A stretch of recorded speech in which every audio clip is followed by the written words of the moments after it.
పూర్తి నేస్తాలైన శ్రీరుద్ర వారి మట్టి గణేశ విగ్రహాలు ఇప్పుడు అన్ని రత్నదీప్ స్టోర్స్ లో లభ్యం. త్వరపడండి. నమస్తే, నేను Keshav. Welcome to Suman TV. ఆంధ్రప్రదేశ్లో వచ్చిన వరదలు ఆంధ్రప్రదేశ్ రాష్ట్రాన్ని, ముఖ్యంగా కృష్ణా నది పరివాహక ప్రాంతంలో అనేక గ్రామాలని నీట ముంచాయి. విజయవాడ మహానగరం అయితే విలవిల్లాడినటువంటి పరిస్థితి. 4-5 రోజులుగా జరుగుతున్నటువంటి రిలీఫ్ మెజర్స్ ఎంతవరకు ప్రశాంతతనిచ్చాయి, అలానే మరో 2 రోజులు వర్షపాతం ఉంటుందనేటువంటి సంకేతాలు, వాతావరణ నివేదికలు వస్తున్నటువంటి నేపథ్యంలో ఆయా ప్రాంతాల్లో పరిస్థితులు ఎలా ఉన్నాయి, వాస్తవానికి వరద ముప్పుని నివారించడంలో ఫెయిల్యూర్స్ ఎక్కడున్నాయి, కట్టుదిట్టమైన చర్యలు ఎక్కడెక్కడ తీసుకోవాల్సిన అవసరం ఉంది, ఈ అంశాలను విశ్లేషించేటువంటి ప్రయత్నం చేద్దాం. మనతో పాటు చలసాని శ్రీనివాస్ గారు, ఆంధ్ర మేధావుల ఫోరం ఫౌండర్ చైర్మన్ గారు. శ్రీనివాస్ గారు నమస్కారం. నమస్కారం, అందరికీ నమస్కారం.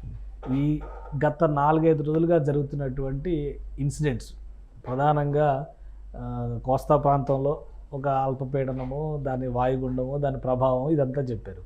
అటు అరేబియా సముద్రంలో వచ్చినటువంటి తుఫాన్ ప్రభావం కూడా ఇటు తెలంగాణను కూడా విలవిల్లాడేలా చేసింది. సో ఓవరాల్గా ఈ 4-5 రోజుల పరిణామాల తర్వాత ఇప్పుడు కొంత ఉపశమనం వచ్చిందని అనుకోవచ్చు. డెఫినెట్గా మొట్టమొదటిగా ఇది దుర్ఘటనే, ప్రకృతి వైపరీత్యంతో పాటు దుర్ఘటన. దీంట్లో ప్రాణం కోల్పోయిన వాళ్ళకి సంతాపం ప్రకటిస్తూ మిగతా పరిస్థితులు తొందరగా తేరుకోవాలని చెప్పి, నార్మల్సీకి తిరిగి రావాలని చెప్పి ఆశిస్తూ, అది విజయవాడ అయినా ఖమ్మంలో కూడా ఇబ్బంది జరిగింది. మున్నూరులో మీకు తెలుసు, ఎల్లంగడ్డ డైవర్ట్ చేయటం ఇబ్బంది కారణంగా జరిగింది. అనేక మంది చనిపోయారు కూడా. సరే, అది గడిచింది. ఇప్పుడు చేయాల్సిన కార్యక్రమాల విషయంలో అంటే ముందర చేయాల్సింది మాట్లాడుకుంది, ఎలా జరిగిందో తర్వాత చేయాల్సిన కార్యక్రమాల్లో తక్షణమే కొల్లేరులో జరిగిన భూ ఆక్రమణలు, లేదంటే మనం చిన్నప్పుడు, మేము చిన్నప్పుడు చదువుకున్నా, మీరు చిన్నప్పుడు చదువుకున్నా, ఈ దేశంలో అతిపెద్ద మంచినీటి చెరువు ఏదంటే కొల్లేరు అనుకునేవాళ్ళం. చిలకా సరస్సు ఒక ఉప్పునీటి సరస్సు అనుకునేవాళ్ళం, పులికాటు అని వచ్చి అవన్నీ. కానీ ఒక మంచినీటి చెరువుగా ఉన్న కొల్లేరు అసలు ఎక్కడెక్కడి నుంచో వేలాది కిలోమీటర్ల నుంచి, 10,000 కిలోమీటర్ల నుంచి వచ్చే పక్షులకు ఆవాసమే కాకుండా ఒక పర్యావరణ కేంద్రంగా, ఒక పర్యావరణానికి బ్యాలెన్సింగ్గా పనిచేసే కొల్లేరులో 70-80% వాళ్ళు ఆక్యుపైపోయింది. మిగతా చోట్ల మా ఊరి పక్కనే, పాలకొల నుంచి మేము అటు ఇటు వెళ్ళినప్పుడు ఆ పక్కన కూడా గుర్రపు డెక్కతో పాటు వెళ్ళే పరిస్థితి కూడా లేని సందర్భం. ఇంతకుముందు ఉప్పులేరు స్ట్రైట్ కట్ పెట్టారు డైరెక్ట్గా సముద్రంలోకి, కొంతవరకు బాగుంది. కానీ దాంట్లోకి వచ్చే ముఖ్యమైన, మీరు ఏదైతే ఏర్లు అనుకోండి, ఏదైతే తమిళేరు, కానీ అది ఏలూరు దుఃఖదాయని తమిళేరు. చాలామంది మర్చిపోయారండి. బీహార్ దుఃఖదాయని దామోదర్ నది గారు హోయంగ్ హో అని మనం చదువుకున్నాం, అది. అలాంటప్పుడు విజయవాడకి దుఃఖదాయనిగా బుడమేరు అనేవారు, the sorrow of Vijayawada Budameru అనేవారు. అలాగే ఏలూరుకి తమిళేరు వచ్చేదండి, ఎప్పుడు మునిగిపోతూ ఉండేది. ఆ తమిళేరు పైన నాగిరెడ్డి గుడి ఆనకట్ట కట్టిందా దాదాపు వచ్చింది, అని అప్పుడప్పుడు వస్తూ ఉంటుంది. బుడమేరు విషయంలో ఆ బుడమేరు ఏదైతే ఉందో విజయవాడ పక్క నుంచి వెళ్ళి, అందులో ఓవర్ఫ్లో ఎక్సెస్ ఫ్లో ఏది కృష్ణానదికి వెళ్ళేది కొంత డైవర్ట్ చేయటం కదండి, పోలవరం కెనాల్ కింద సహజంగానే కొంత వెళ్తూ ఉంది. దాన్ని ఏం చేశారు, పోలవరం ప్రాజెక్ట్ 2005లో కంటెంప్లేట్ చేసినప్పుడు ఆ 18,000 క్యూసెక్కులతో స్టార్టింగ్ అప్రాక్సిమేట్లీ పెట్టి ఎండింగ్ తక్కువ చేశారు, 5,000, 8,000 లెక్కన చేశారు. అది కూడా వెడల్పు చేయడానికి చూశారు. నేను ప్రభుత్వాలను మాట్లాడుతున్నా, కానీ అధినేతల ముందు మాట్లాడుకున్నాం, వ్యక్తిగతాల తర్వాత అండి. ఇవాళ ఏదైతే పోలవరం కెనాల్ అక్కడితో తీసుకొచ్చి ఈ దీంట్లో బుడమేరు నుంచి కొంచెం వెడల్పు చేసి అక్కడ సంగమం అని పెట్టి, ఏది కృష్ణానది కోసం పెట్టారు. మంచిదే, ఎందుకంటానంటే ఒక ఫ్లో కింద. రెండోది ఆ బుడమేరు వెళ్ళే ప్రవాహం ఏదైతుందో పోలవరం కాలువతో అనుసంధానం చేయటం వల్ల ఈ నీళ్ళని బుడమేరు తిరిగి కొల్లేరులోకి వెళ్లకుండా కృష్ణానది డెల్టాకి రైతులకు ఉపయోగపడుతుందనే ఉద్దేశంతో, మంచి ఉద్దేశం ఎవరు చేసింది. అలాగ వెలగలేరు దగ్గర క్రాస్ రెగ్యులేటర్ ఒకటి పెట్టి, అంటే ఆ నీళ్ళలోకి వెళ్ళిపోయిన ఏదైతే ఆ కెనాల్లోకి వెళ్ళిన నీళ్ళు దాంట్లో కలుస్తాయి, పైన సప్లిమెంట్ చేయక్కర్ల, ఎత్తిపోతలు చేయక్కర్ల మన పట్టిసీమలో. కానీ ఎక్సెస్ వాటర్ మామూలుగా తిరిగి కొల్లేరులోకి వెళ్ళిపోతుంది. ఇదండి, అంటే త్రూ విజయవాడ పక్క నుంచి. అది ఇవాళ ఏం జరిగిందంటే, ఆ యొక్క వెలగలేరు ఏదో క్రాస్ రెగ్యులేటర్ ఏదైతే ఉందో రెగ్యులేటర్, కానీ దాని నుంచి ఎక్సెస్ వాటర్ వచ్చిన సందర్భం. సరే, ఎందుకు వచ్చిందో మాట్లాడుకున్నాం. ఇప్పుడు చేయాల్సిన పని ఖచ్చితంగా ఈ ఆక్రమణలకు గురైన, ఏదైతే బుడమేరు ఆక్రమణలకు గురైంది, విజయవాడ పరిసర ప్రాంతాల్లో ఎక్స్పెండ్ అయిపోయింది. విజయవాడ 2009లో వరదలు వచ్చినాయి. ఈ 15 సంవత్సరాల్లో సెటిల్ అయిన వాళ్ళకి అసలు వరద అనేది తెలియదు. అంతకుముందు కూడా భారీ ఇంత వరద రాలేదు. కొత్తగా వచ్చిన రెండోది, కాలనీలు ఇసుతో వేయకుండా పొలాల్లో కూడా కాలనీలు వేసుకుంటూ వెళ్ళిపోయారు. పొలాల్లో కాలువల్లో కూడా కాలనీలు వేసారు. కాలువల యొక్క కరకట్లను ధ్వంసం చేశారు. ఎవరో పట్టించుకుని దీనికి ఇరిగేషన్ డిపార్ట్మెంట్ ఇవాళ ఒకళ్ళంటే ముఖ్యమైన కారణం నిద్రపోస్తా చూస్తూ ఉంది, ఇష్టం వచ్చి నన్ను అనుమతిస్తూ ఉన్నారు. కాలువల యొక్క కరకట్టలు, ఎందుకంటే బ్రిటిష్ వాళ్ళు ఒకప్పుడు పెట్టింది కాలువల మీద ఏలూరు కెనాల్ కదా, వేలాది ఇళ్ళు వేసుకుని దాంట్లో ఇది అన్ని కాలువలు పెట్టేవారు. ఎంత కూడా చాలా ఇబ్బందిగా పడినాము. ఇవాళ వాళ్ళని ఇంకో చోట చేయించి వాళ్ళు మంచి ఇల్లు కట్టిన తర్వాత ఈ కాలువకి ప్రతి కాలువకి మేజర్ అండ్ మైనర్ కూడా అటు ఇటు మరీ మైనర్ అయితే ఒక సైడ్ కానీ బ్రిటిష్ వాళ్ళు వదిలిపెట్టారు. గవర్నమెంట్ ఇరిగేషన్ ల్యాండ్ కదా అని, రెవెన్యూ ల్యాండ్ కదా కానీ ఎవరికాళ్ళు పట్టించుకోవడం వల్ల వేలాది మంది ఆక్యుపేషన్ అయిందండి. ఇవాళ ఇదేమైంది పర్యావరణానికి హాని కలిగిదట్టి వాళ్ళ దీనివల్ల ఈ సింగ్ నగర్ కానీ ఆర్ఆర్పేట కానీ అలాగే నున్న యువతల ప్రాంతాల్లో కానీ కంప్లీట్గా బుడమేరు పొంగటం జరిగింది. అందువల్ల దాన్ని స్ట్రైట్ కట్ డైరెక్ట్గా చేయాలండి. బుడమేరు డైవర్షన్ కెనాల్ ఇటు వచ్చినా ఒకటి స్ట్రైట్గా కొల్లేరులోకి వెళ్ళే మార్గం ఇలా వంకరలు తిరిగి ఉండటం వల్ల అబ్స్ట్రక్షన్ వచ్చింది. ఎవరికి వాళ్ళు ఏంటి ఇది 5,000 2,000 బుడ్డ కాలువ కదా అనుకున్నారు. 10,000 క్యూసెక్లు ఉండాల్సింది 5,000 2,000 3,000 అయ్యే పరిస్థితి వచ్చినప్పుడు 30,000 అలా డిశ్చార్జ్ చేసే అవకాశం 35,000 70,000 30 అంటున్నారు కానీ 35,000 వచ్చిందని అంచనా ఉంది. అందువల్ల ఫస్ట్ చేయాల్సింది ఇక్కడ ఏదైతే ఉందో దీన్ని ఎక్స్పాండ్ చేయాలండి, పోలవరం కాలువని కృష్ణానది వరకు. రెండోది ఏదైతే వెలగలేరు నుంచి కిందకి కొల్లేరులో కలుస్తుందో విజయవాడ పక్క నుంచి మనకి విజయవాడలో అటు సైడ్ 3 కాలువలు ఉంటాయి కదండి, బందర్ కాలువ, ఏలూరు కాలువ, ఆ పక్కన బుడమేరు, ఇటు మన గుంటూరు వెళ్ళేది అటు సైడ్ కృష్ణా నదికి అటు సైడ్ అది కొమ్మనూరు కాలువ, అక్కడి నుంచి బహింగాం కెనాల్గా మారుతుందండి ఇది. అందువలన ఏదైతే 3 ఇలా ఉండేటప్పుడు ఈ బుడమేరు ఏదైతే ఉందో దాని గట్లను బలోపేతం చేసి మొట్టలకు గట్ల మీద ఆక్రమణ తొలగించి వాళ్ళకి వేరే చోట్ల ఇల్లు ఇవ్వాల్సిన అవసరం ఉంది. స్ట్రిక్ట్ నామ్స్ పెట్టాలి, ఇది స్ట్రైట్ కట్ పెట్టాలి, కొల్లేరులో ఆక్రమణను తొలగించాలి. దీనివల్ల పర్మనెంట్గా దీనికి సొల్యూషన్ అంటే తక్షణ చర్యలు తీసుకోవాల్సింది ఆల్రెడీ ప్రభుత్వం తీసుకుంటుంది. మధ్యకాలిక చర్యలు తీసుకోవాల్సింది ఏదైతే ఉందో గట్లు పెంపుదల, శాశ్వత నివారణ పథకం 3 అంచెల విధానం 3 స్టెప్స్తో స్ట్రైట్ కట్ ఏర్పాటు చేయాలి. ఎందుకంటే ఇమ్మీడియట్గా ఇవాళ అవ్వదు కదండి, అది ప్రణాళిక అయితే 5 ఏళ్ళు 7 ఏళ్ళు 8 ఏళ్ళు పడుతుంది. అందువల్ల దాని కొల్లేరులో ఆక్రమణ తీయటం అనేది అది పండరస్ బాక్స్ అనుకుంటున్నారు, కాదండి, పర్యావరణం కాపాడాల్సిందే. ఇది చేస్తే కొంచెం శాశ్వతంగా ఆ ప్రాంతాన్ని. ఒక విషయం నిన్న పవన్ కళ్యాణ్ గారు మాట్లాడి, చంద్రబాబు నాయుడు గారు మాట్లాడి కూడా ఒక విషయం చెప్పారు, కంటిన్యూస్గా ఆక్రమణలు చేయడం 90% ఆక్రమణల వల్లనే ఇంత పెద్ద నష్టం జరిగింది. గత 30 ఏళ్ళ నుంచి నడుస్తుందండి అది. మనం దాంట్లో చూస్తూ ఉన్నాం కదా, 15 ఏళ్ల క్రితం అప్పుడు వరద వచ్చిన తర్వాత ఎవరు పట్టించుకొని పాపాను పోలేదు. చాలా ఇబ్బందికరమైన పని. ఎవరి కాళ్ళు రాజకీయ నాయకులండి తమ స్వార్థం కోసం కాళ్ళని వేసి వేయించటం. మంచి ప్రభుత్వ స్థలాలు తీసుకుని దాన్ని పేద ప్రజలకు ఇప్పించి కట్టిస్తే మంచిదే. ఇరిగేషన్ 2 ఉన్నాయి, ఇరిగేషన్ స్థలం వేరు, రెవెన్యూ స్థలం వేరు, ఇవి ఉంటాయి. ఇరిగేషన్ స్థలం డెఫినెట్గా దానికి వదిలిపెట్టాలి. నిజంగా గట్ల మీద ఇట్ల మీద ఇరిగేషన్ స్థలాల్లో పార్టీ ఆఫీసులో కట్టేశారు కదా మరి మొన్న, దారుణమే. కాలువ రోడ్ల మధ్యలో కూడా కట్టేసే ప్రయత్నాలు చేస్తాం. అందువల్ల అది కథే. అందువల్ల వాళ్ళ చర్యలు ముందు చర్యలు తీసుకుని ఈ విషయమై కృష్ణా రివర్ మీద కరకట్టల బలోపేతం మీద ఎక్సలెంట్గా చేశారు. ఎలా చేశారు మనం మాట్లాడుకున్న ముందర ఫ్యూచర్లో పూల్ ఫుల్ఫిల్మెంట్ చేసి వైకుంఠపురం ఒక బ్యారేజ్ కడుతున్నారు, ఆల్రెడీ కంటప్లేట్ అవుతుంది. దాని మీదే రైలు బ్రిడ్జ్ కూడా అమరావతికి వెళ్ళేది, ప్లస్ దాని మీద ఒక మామూలు రోడ్డు ఓవర్ బ్రిడ్జ్ 2 కలిపి కట్టేటట్టు ప్రణాళిక ఎప్పుడైపోయింది. ఆల్రెడీ ప్రణాళిక అవడం కాదు, ఆల్రెడీ ఫైనాన్షియల్ శాంక్షన్ కూడా అయ్యే పరిస్థితి వచ్చింది, ఆగిపోయింది. ప్రకాశం బ్యారేజ్ కింద కూడా 2 బ్యారేజీలు కట్టే యోచన ఉంది, ప్లాన్స్ కొంత తీసుకోవాలి. వెంటనే గేజ్ స్టేషన్స్ ఏదైతే మున్నేరులో ఉన్నాయో అలాగే పులిచింత నుంచి డైరెక్ట్గానే వస్తుందండి. మున్నేరు కానీ పాలేరు కానీ అక్కడ గేజ్ స్టేషన్స్ని అనుసంధానం చేసి దానికి వచ్చే వర్షపాతాన్ని అంచనా వేసి ఐఎండీ ఇండియన్ మెటలాజికల్ డిపార్ట్మెంట్తో సహా స్థానిక జస్ట్ ఫెయిల్ అయింది ఎందుకని మాట్లాడుకున్నాను. ఒకటంటే ఇప్పుడు ఈసారి వర్షాల విషయంలో కానీ వాటర్ రిసోర్స్ రావడం విషయంలో కానీ ఎక్కడ అంచనాలు తప్పినాయి. క్లౌడ్ బర్స్ట్ ముందర ఏం చేయాలో చెప్తాం. క్లౌడ్ బర్స్ట్ అని చెప్పాను, తర్వాత కాదని చెప్పాను. ఈ స్థాయిలో అటు మున్నేరు పొంగడం కానీ ఇటు బుడమేరు పొంగడం కానీ ఎందుకు అంటే ఒకటండి, అంటే ముందర మనం మాట్లాడుకునేది పాజిటివ్గా మనం ఏం చేయాలి చర్యల గురించి మాట్లాడుకున్నాం. గేజ్ స్టేషన్ పెట్టి ముందే అడ్వాన్స్ మెకానిజంలో తీసుకోవాల్సిన అవసరం ఉంది. అది ఇక ఇది ఎందుకు జరిగిందంటే దుర్ఘటన, ఇది ప్రకృతి వైపరీత్యం వచ్చినప్పుడు మనుషులు ఏం చేయలేదు. మనిషి ప్రకృతి కంటే గొప్ప అనుకుంటారు. ప్రకృతి తనేంటో తను చూపిస్తూ ఉంటుంది. పర్యావరణం ఇష్టం వచ్చిన నష్టం చేసేసి దుర్మార్గం చేసి ప్రపంచం మళ్ళొకసారి చెప్తున్నానండి, వచ్చే 50 సంవత్సరాల్లో 500 రకాల 1000 రకాల క్యాన్సర్లు వచ్చే పరిస్థితి ఉంటే పర్యావరణం మనం ధ్వంసం చేసుకుంటే భావితరాలు జీవోత్సవాలుగా తయారయ్యే పరిస్థితి వస్తుంది. అలాగే ఈ నీటి వనరులు కూడా యథేచ్ఛగా వాడుతున్నాం, భూగర్భ జలాలు అన్నీ కూడా. సరే, ఇక్కడ ఏం జరిగిందంటేనండి, ఇవాళ ప్రతిపక్ష నాయకులు, గౌరవ ప్రతిపక్ష నాయకులు జగన్మోహన్ రెడ్డి గారు 3 ఆరోపణలు చేశారు.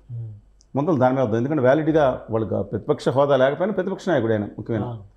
ఆయన చేసింది మొట్టమొదటిగా ఆ పైన వాటర్ కనుక రిలీజ్ చేసేసుకుంటే పైన వరదలు వస్తున్నప్పుడు ఆల్మట్టి నుంచి నాగన్ సాగర్, శ్రీశైలం, పులిచింతలు నీళ్లు ఖాళీ చేసి పెడితే ఇది ఆగేది కదా అన్నారు. ఆయన చెప్పింది పాక్షిక సత్యం. ఎందుకంటే దయచేసి మీరు అర్థం చేసుకోవాల్సింది 11,40,000 క్యూసిక్కులు ప్రకాశం బ్యారేజీలోకి వచ్చినాయి అంటే 11 లక్షల, అందులో 5,000 10,000 దీంట్లో వచ్చి ఉంటాయండి. ఏది బుడమేర ఎగదంట, మిగతా అంతా డైవర్షన్ అయిపోయింది.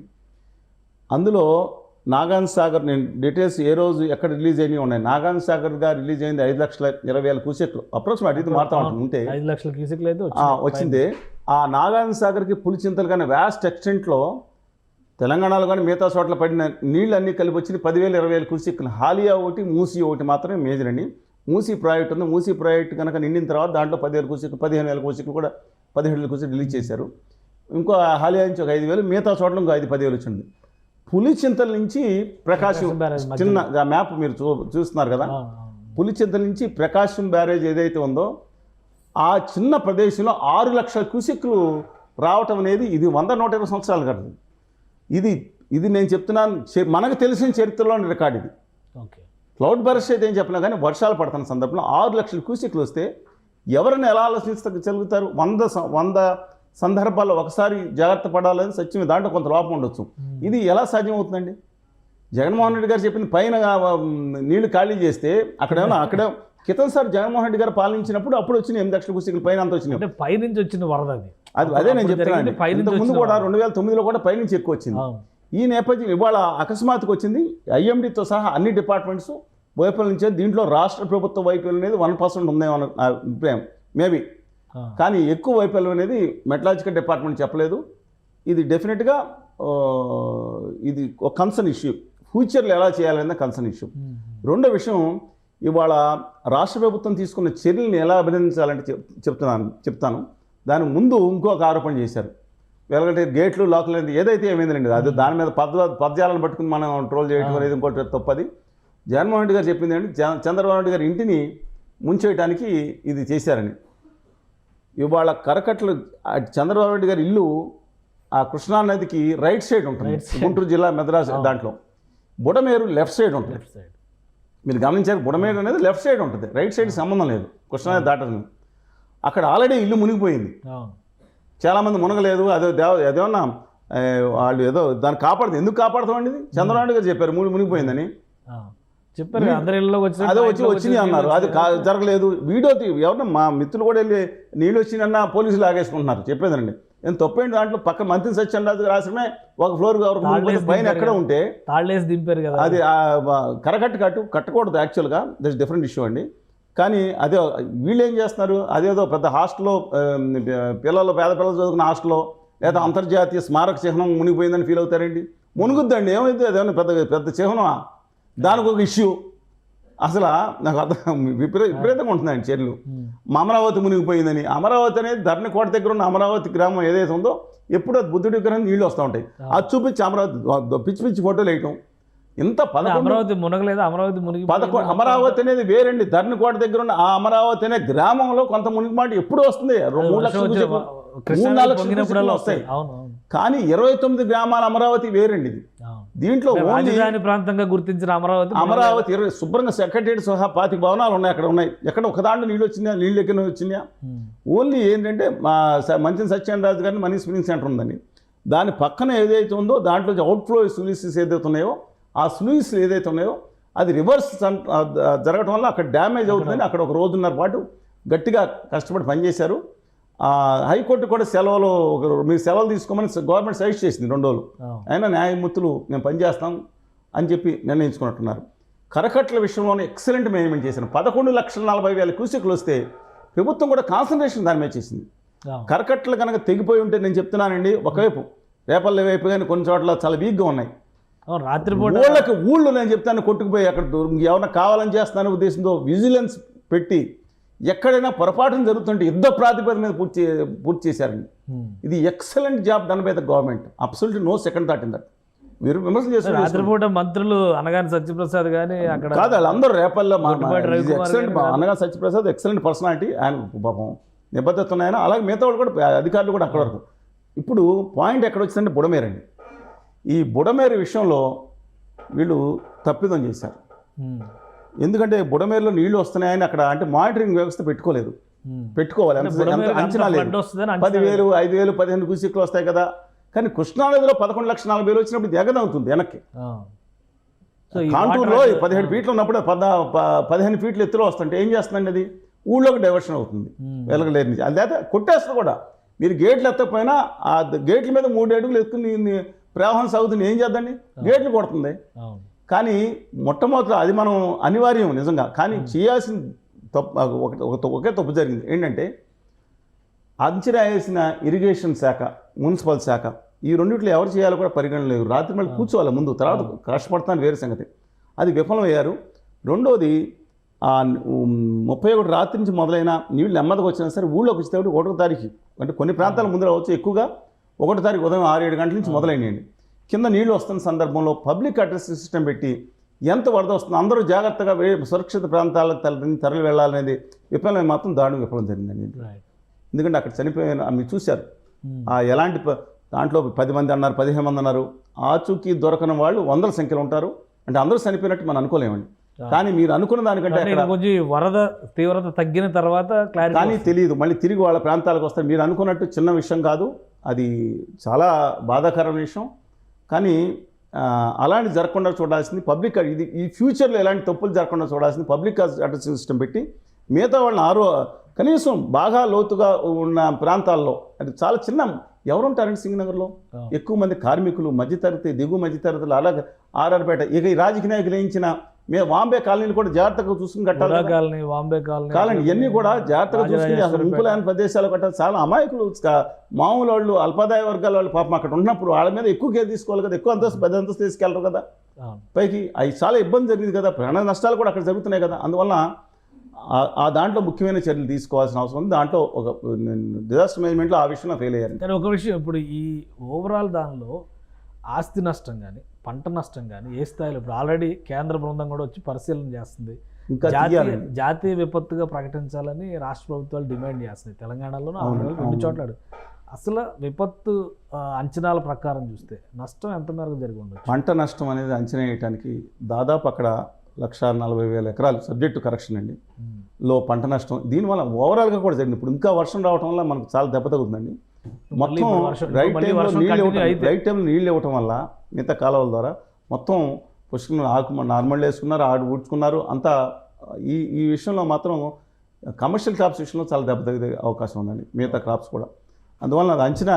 రెండోది, ఇక్కడ నీళ్లు తీస్తే కానీ మనకి అంచనాకి అందకపోవచ్చు. వాళ్ళ ఇంకా నీళ్లు ఉండగానే వచ్చారు, మంచి పని అండి. 2 విషయాలు, వరద అంతా అయిపోయిన తర్వాత 6 నెలల తర్వాత వచ్చేవాళ్ళు ఒక విభాగం వచ్చింది, రెండో డిపార్ట్మెంట్ కూడా తర్వాత వస్తుందని చెప్తా ఉన్నారు. ఇది సామాన్యమైన నష్టం ఉండదండి. ఇమీడియట్ విజిట్ అనేది జరుగుతుంది కేంద్ర ప్రభుత్వం. అది ఇంతకుముందు లేట్ అయింది, ఈసారి రైట్ టైంలో వచ్చారు. అసెస్మెంట్ ప్రకారం వాళ్ళ ఆస్తి నష్టం, ప్రాణ నష్టం, ఇవాళ వీటిలన్నింటినీ మనం చూసుకుంటే కనుక దాదాపు ఒక వీళ్ళ అంచనా ప్రకారం 50-60 వేల కోట్ల పైన, అంటే డిపెండ్స్ అపాన్ నష్టం వచ్చే అవకాశం ఉందని అంచనా, ప్రాథమిక అంచనాలు రావాలి. ఇంకోటి, ఈ సహాయక చర్యలు చేసే విషయంలో ఆంధ్రప్రదేశ్ రాష్ట్ర ముఖ్యమంత్రి దాదాపు 70 సంవత్సరాల అనారోగ్యం ఉంది, జనరల్గా చాలా ఇబ్బందులు ఉన్నాయి. అలా అంటే ఆయన ఒక జేసీబీలో వెళ్ళినా, ట్రాక్టర్లో వెళ్ళినా, లేదా ఇంకో దాంట్లో వెళ్ళినా నడిచి కూడా, ఇప్పుడు ఏదో గుచ్చుకోవచ్చు కదా ఏదైనా. నేను అంత నిరంతర శ్రామికుడైన ముఖ్యమంత్రి ఈ దేశంలో మళ్ళొకళ్ళు నేను చూడలేదండి. తెల్లారి 3 గంటలు 4 గంటలు 5 రోజుల నుంచి ఆయన అక్కడ ఉంటున్నారు. అంటే ఇక్కడ ప్రతిపక్ష పార్టీ మీ ఇల్లు మునిగిపోయింది కాబట్టి ఇక్కడ నుండి పోసుకోవడం ఆరోపణ చేస్తారు. జనరల్గా ఆయన మునగపోయినా అక్కడే ఉంటారు. విశాఖపట్నంలో ఉదుగు తుఫాన్లో మునిగిందండి. ఈ సేవా కార్యక్రమాలు గట్టిగా చేశారు. ఆయన మొదటి రోజు వెళ్ళి స్ఫూర్తి నింపింది. ఆయన ప్యాకెట్లు అందించరు. అక్కడ మనం కష్టపడాలి. 5 రోజులు ఆయన నీళ్ళలో 5 రోజులు ఉండకూడదు. అది కూడా తప్పేనండి. అది కూడా తప్పు. ఆయన గురించి కూడా కాదు, ఒక రాష్ట్ర అడ్మినిస్ట్రేటర్ కమాండ్ కంట్రోల్ మొదటి రోజు వెళ్ళారు స్ఫూర్తి, కమాండ్ కంట్రోల్లోకి ఉండి తను ఆ రెస్పెక్ట్ స్టాఫ్ని పెట్టి పని చేయించాలి. మొదటి రోజు వెళ్ళడానికి కూడా తప్పడితే నేను ఏం చేయలేనండి. ఇప్పుడు అందువల్ల అంటే విరాళాల విషయంలో కూడా పవన్ కళ్యాణ్ గారు ఒక ప్రకటన చేశారు. పవన్ కళ్యాణ్ గారి మీద వీళ్ళు విమర్శ. గ్రామానికి ₹1,00,000 చొప్పున, గ్రామ పంచాయతీకి ₹1,00,000 చొప్పున చేసిన ప్రకటన ఏంటి మీ అభిప్రాయం ఏంటి? ఒక 2 విషయాలు అని చేసింది. అందరూ చాలా మంది ఇచ్చారు. మొట్టమొదట ఈనాడు గ్రూప్ అయితే ₹5 కోట్ల సహాయం రిలీఫ్ ఫండ్ పెట్టి ఇంకా కలెక్ట్ చేసి ఇస్తూ ఉంటుంది. అభినందనం. అలాగే సినిమా నటులు, అలా జూనియర్ ఎన్టీఆర్ గారు, రామ్ చరణ్ గారు, చిరంజీవి గారు, అలాగే అందరూ చాలామంది అండి, ప్రభాస్ గారు, అందరూ కూడా ఎంపీలు కూడా ఇచ్చారు. సీఎం రమేష్, ప్రభాకర్ రెడ్డి గారు. సరే రాజకీయం సంగతి, వారి గురించి రాజకీయ నాయకుల గురించి నేను మాట్లాడండి. ₹1 ఇచ్చారంటే వాళ్ళు ₹50 లుక్కేస్తారు. సరే, ఎక్కువ మంది కమింగ్ బ్యాక్ టు చిరంజీవి గారికి ఏముంటుందండి, ఆయన ఇది చేసిందే కదా జూనియర్ ఎన్టీఆర్ గారిని, మిగతా కానీ. అందుకని నా అభిప్రాయం ఏంటంటే, సరే వీళ్ళు చేస్తాను సహాయ కార్యక్రమాల విషయంలో చంద్రబాబు గారు మొదటి రోజు చేసిందని పదే ఆయన ఉంటే అక్కడ డిస్టర్బ్ అవుతుంది. వాళ్ళు పవన్ కళ్యాణ్ గారు రాలేదు, లోకేష్ గారు రాలేదని కొంతమంది ఆరోపణ చేస్తున్నారు. ఆయన డెఫినెట్గా వస్తే అక్కడ హ్యాంపర్ అవుతుందండి. ఆయన ఒకసారి సంఘీభాగంగా ఒకసారి వెళ్ళాల్సి ఉన్నమాట వాస్తవం, ఒప్పుకుంటాను. ఎందుకంటే ఆయనే చేయలేదు కదా. ఈ నీళ్ళలోంచి ఆయన తిరిగి ఈదేసి ఈతగాడ, లేకపోతే ఆయన హెలికాప్టర్ని దూకేసి వాళ్ళందరూ రక్షించడానికి ఏం సినిమాలు కాదు కదండి. ప్రాక్టికల్గా నాలెడ్జ్ చూస్తే డెఫినెట్గా ఆయన ఒకసారి సంఘీభాగంగా ఒకసారి వెళ్ళాల్సి ఉండేది. కానీ ఆయన వెళ్ళి 24 గంటలు చూడాల్సిన పని లేదు. బట్ ఈ also donated 1 crore for Telangana, 1 crore for Andhra Pradesh అండి. అపార్ట్ ఫ్రమ్ దట్ ₹4 కోట్ల ఆ నిధులు. సరే, ఆయన 100 కోట్లు సంపాదించారంటే ఓకే, 1000 కోట్లు సంపాదించండి లేరా, వాళ్ళు ఎందుకు ఉన్నారు, చిత్తశుద్ధి ముఖ్యం కదా. అందుకని డెఫినెట్గా ఒక పాజిటివ్ ఆస్పెక్ట్గా తీసుకోవాలి పంచాయతీ. అంటే దీనికి మిక్స్ చేయట్లేదు, పంచాయతీలు వేరే సంగతి స్పెసిఫిక్గా. సో ఇప్పుడున్న కండిషన్స్లో పూర్తిగా ఇక విపత్తు తొలగిపోయినట్టేనా? లేదండి, ఇంకా వర్షాలు పడేటట్టు. క్రితంసారి అంత రాకపోయినా ఇప్పుడు పైన ఆలమట్టి మూసేశారు. రేపటికల్లా మొత్తం తగ్గిపోతుంది, కూడా క్లోజ్ చేశారు మొత్తం. రేపు అంటే ఇంకా ఆల్రెడీ నాగాన్ సాగర్లో వదిలిపెట్టిన నీళ్లు పులిచింతల ద్వారా వచ్చి రావడానికి 1 రోజు పడుతుంది. బట్ నామినల్ 3-4 lakhs, అది ఇబ్బంది లేదు. ఇక్కడ కూడా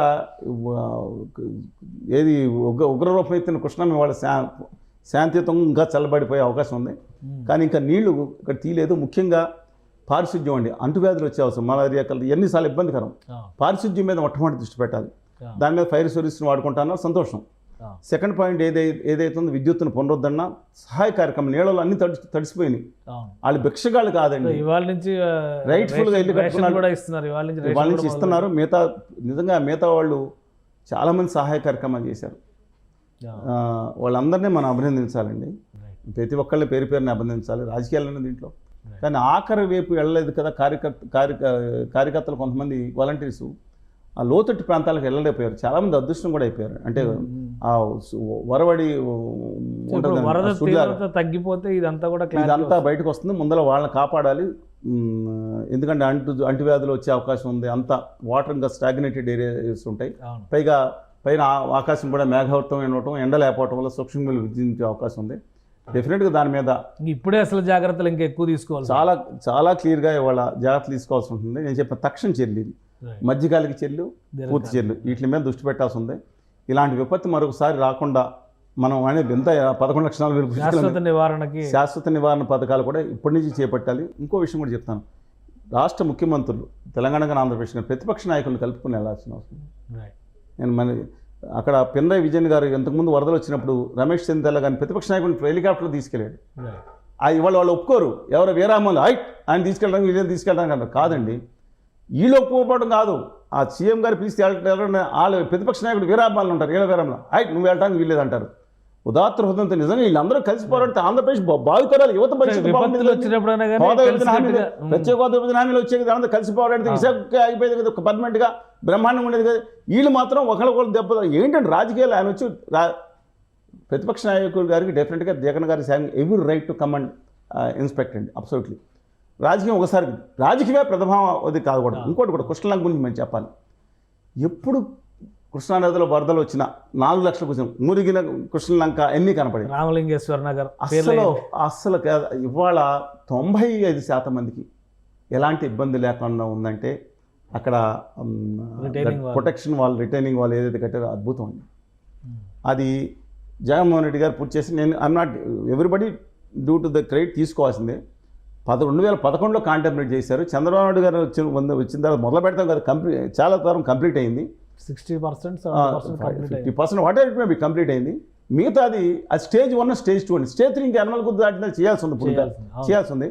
కానీ లాస్ట్లో ఇప్పుడు ఏమవుతుందంటే చాలామంది చెట్టుని కొడతా ఉంటారు. ఆఖరణ నుంచి దెబ్బ వేస్తే ఈయనే పడగొట్టారంటారు. అలా కాకపోయినా సరే జగన్మోహన్ రెడ్డి గారు ఎందుకంటే ఇంత కంప్లీట్ కొంతకున్న గ్యాప్లో నీళ్ళు వచ్చేస్తాయి. అది కంప్లీట్ చేసిన దానికి డ్యూ అంటే అమరావతి ఇట్లాంటివన్నీ ఆపేసినా కానీ అదొకటి మాత్రం కంటిన్యూ చేసి రికార్డ్స్ ఏదైతే ఉందో డెఫినెట్గా జగన్మోహన్ రెడ్డి గారు ఆ విషయంలో మెచ్చుకోవాల్సిందే. అసలు మొదలుపెట్టి సగం పూర్తి చేసిన చంద్రబాబు నాయుడు గారి ప్రభుత్వాన్ని మర్చిపోతే కూడా ఎలాగా? వాళ్ళ కృష్ణలంక ప్రజలు ఏదైతే ఉన్నారో మీరు చూడండి, లక్షలాది మంది, ఇంకో 2 లక్షల మంది ఉండేవారు అక్కడ. వాళ్ళు 2,70,000 మంది విజయవాడ మునిగిపోయి ఉండేది. అలాంటి సందర్భంలో వాళ్ళిద్దరిని అభినందిద్దాం. వాళ్ళు మిగతా దాంట్లో కక్షాదింపు చర్యలు చేపట్టినారని చెప్తున్న మిగతా దాంట్లో డెఫినెట్గా అభినందించాలి.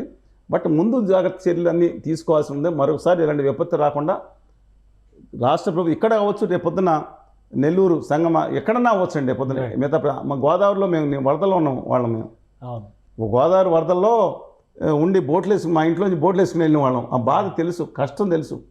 అందువల్ల ఇమ్మీడియట్గా చంటి పిల్లలు పడే బాధ, గుక్కడి మంచినీళ్ళు లేవండి 20% జనాలకి అక్కడ. 2 రోజుల పాటు ఆ నీళ్ళని కాచుకోవడానికి గ్యాస్ పాయింట్ పైన ఫస్ట్ ఫ్లోర్, కింద నాలుగు ఎలాగో దిక్కులేదు, సెకండ్ ఫ్లోర్లో కూడా సగం వచ్చేసింది అంతలో. ఇవన్నీ కూడా పరిగణించుకుని ఫ్యూచర్లో ఇలాంటి చర్యలు మనం చేసుకోకుండా, అంటే మానవ తప్పిదాలు లేకుండా చూడటం అనేది మోస్ట్ ఇంపార్టెంట్ అని చెప్పి మనం చేస్తున్నాను. ప్రజలందరూ సహాయ కార్యక్రమాలకు సాయం చేసేవాళ్ళు ఖచ్చితంగా చేయండి, ఇండిపెండెంట్గా చేయండి. ఫోకస్ మొత్తం వాళ్ళని ఆదుకుంటాం, నివారణ చర్యలు చేపట్టడం, ఫ్యూచర్లో వచ్చే ఎలాంటి ఇబ్బందులు లేకుండా చూసుకుంటాం అనే దాని మీద దృష్టి పెట్టాలి. Thank you. నమస్కారం. మీ అభిప్రాయాలు తెలియజేసినందుకు. ఇది ఆంధ్రప్రదేశ్లో ఏర్పడిన విపత్తు కావచ్చు, తెలంగాణలో ఏర్పడిన విపత్తు కావచ్చు, రెండూ కూడా కొన్ని సిమిలారిటీస్ ఉన్నటువంటి సమస్యలు. ఎవరు ఊహించని స్థాయిలో వరద రావడం, 100 ఏళ్లలో లేనటువంటి వరదని ఇప్పుడు చూడడమే సమస్యకు ప్రధానమైనటువంటి కారణం. అలానే దీన్ని పరిష్కరించేటువంటి క్రమంలో ఇమీడియట్గా తీసుకోవాల్సినటువంటి చర్యలు, అలానే దీర్ఘకాలిక ప్రణాళికల ద్వారా శాశ్వత వరద నివారణ పైన కూడా ప్రభుత్వాలు దృష్టి పెట్టాలని ఆయన సూచిస్తున్నారు. ఇది special discussion. Keep watching. Suman టీవీలో మీ పర్సనల్ అండ్ బిజినెస్ ప్రమోషన్స్ కోసం కింది నెంబర్కి కాంటాక్ట్ చేయండి.